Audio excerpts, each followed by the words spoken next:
이런 사람과 결혼하라. 내가 아는 어떤 분은 자신은 식당에 가서 남녀가 밥 먹는 모습만 보면 부부인지 불륜인지 금방 알아차린다고 한다. 그래서 궁금해서 어떻게 그것을 아느냐고 물었더니 식사를 하면서 대화를 많이 하면 불륜이고 남녀가 거의 대화를 하지 않으면 부부라고 했다. 그 이야기를 듣고 얼마나 웃었는지 모른다. 그런데 가만히 생각해보니 일리가 있는 말이었다. 부부가 결혼을 해서 오래 살아오는 동안 서로에게 상처를 주고 아픔을 주고 살아오다가 중년이 되면서 이제는 적당히 포기하고 적당히 무시하면서 살다 보니 대화가 자연히 줄게 된다는 것이다. 외식을 하러 나가서도 자연스럽게 말이 없어지는 것이다. 말을 하다 보면 갈등의 요소를 만들 수 있기 때문에 안전하게 아예 대화를 하지 않는 것이다. 결혼은 인생에 있어서 정말로 중요한 결정이다. 미국 코넬 대학교의 칼 필레머 교수는 내가 알고 있는 걸 당신도 알게 된다면이란 책에서 결혼에 있어서 정말 중요한 것이 무엇인가를 기술하고 있다. 그는 결혼에 있어서 정말 중요한 몇 가지를 언급하고 있는데 그의 글 가운데 나도 공감했던 부분을 나누려고 한다. 어떤 사람과 결혼해야 행복할까? 자신과 가치관이 비슷한 사람과 결혼하라. 사람들은 자신과 가치관이 다른 사람과 만나면 매력을 느끼고 자신과 가치관이 비슷한 사람에게서는 동질감을 느껴서 친숙함을 느끼게 된다. 연애를 하고 결혼을 하려는 사람들은 친숙함보다는 매력에 더 관심이 있다. 그래서 자신과 가치관이 다른 매력적인 사람에게 끌려서 결혼을 하는 경우가 많다. 거기서부터 결혼의 갈등이 시작된다. 결혼 생활을 하면서 자신과 다른 것이 많은 사람이 얼마나 큰 갈등의 요소가 되는지 결혼 생활을 해본 사람은 누구나 안다. 사람들은 부부간의 차이를 사랑의 힘으로 변화시킬 수 있다는 착각을 한다. 나를 사랑하면 그 정도는 고쳐줄 거야. 하는 생각을 하는 것이다. 그러나 그것은 사랑의 힘으로 고칠 수 있는 것이 아니다.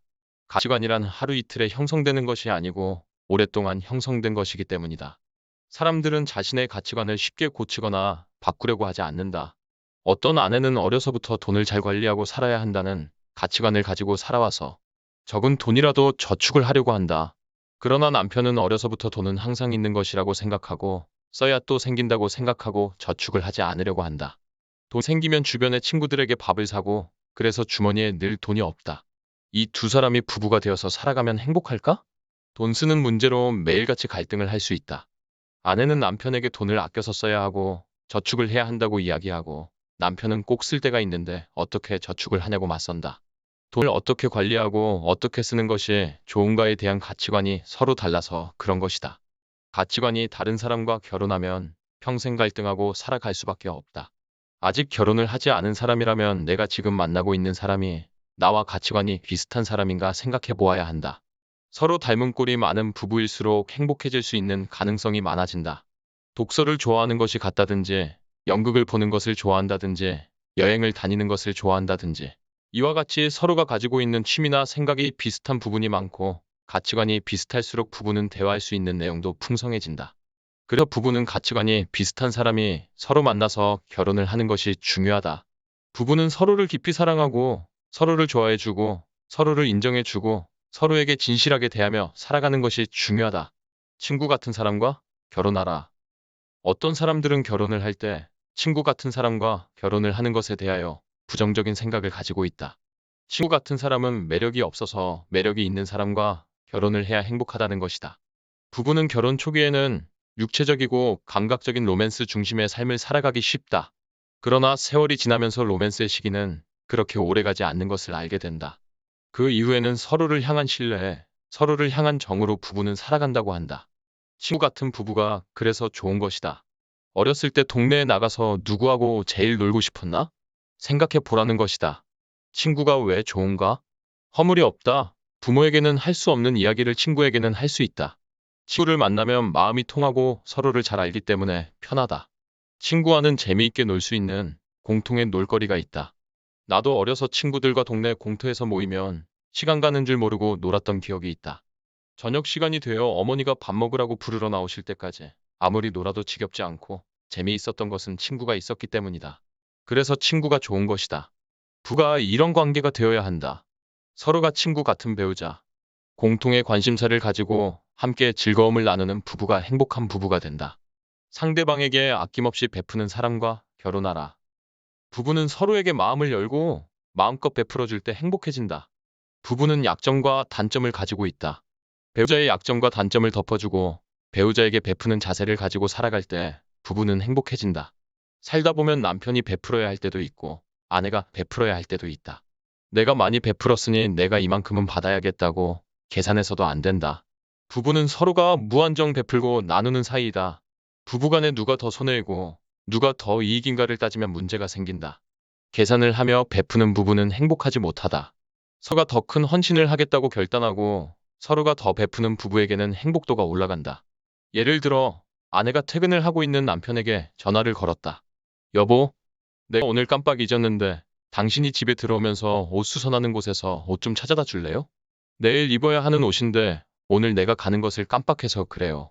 하는 아내의 이야기를 듣자마자 남편은 어떤 반응을 보여야 하나? 당신은 여태 뭘 하느라고 옷 찾는 것을 나에게 시키는 거야. 라고 이야기하면 아내는 마음이 슬퍼지고 분위기가 싸해진다. 남편이 나를 위해서 이런 것도 못 해주나? 하는 섭섭한 마음이 든다. 그럴 때 남편은 오히려 그래 알았어. 누구 이름으로 맡겼는데? 어떤 옷인데? 다른 것은 필요 없나? 이렇게 물어보면 아내는 미안해하면서도 내가 참 결혼을 잘했구나. 내 남편은 참 따뜻한 사람이야. 라는 생각을 하고 행복해할 것이다. 어떻게 보면 남편의 입장에서 보면 손해보는 일일 수 있다. 하루 종일 일하고 들어오는 사람을 옷 수선하는 것까지 찾아와 달라고 하다니 하는 생각에 화가 날 수도 있다. 그러나 남편이 아내에게 베풀면 아내도 남편에게 행복을 선물하는 때가 오는 것이다. 건강한 사람과 결혼하라. 결혼에 있어서 건강은 너무나 중요하다. 이 내용은 마지막에 다루었지만 어떻게 보면 가장 중요한 것이다. 요즘에는 결혼을 하기 전에 신랑 신부 간에 건강진단서를 건네는 풍속도 생겨가고 있다. 중매 결혼의 경우는 이것이 가능하지만 연애 결혼을 할 때에는 상대방의 건강이 어떤지 물어보기도 애매해서 건강 상태를 물어보지 않고 결혼을 하는 경우도 있다. 그러나 배우자의 건강은 중요한 요소이다. 배우자가 결혼 전부터 심각한 질병으로 고통을 받고 있다가 결혼 후 그 질병으로 인하여 결혼의 위기가 오는 경우도 있다. 그래서 결혼을 염두에 두고 교제하는 사람이 있다면 상대방의 건강이 어떤지 먼저 체크해 보아야 한다. 결혼 상대의 육체적인 건강과 정신적인 건강 모두를 잘 점검해보고 건강한 사람과 결혼을 해야 한다. 결혼하기 전에 커플이라면 꼭 이런 사람과 결혼을 하자. 그러나 이미 결혼을 했는데 이런 사람이 아니라면 어떻게 해야 하나?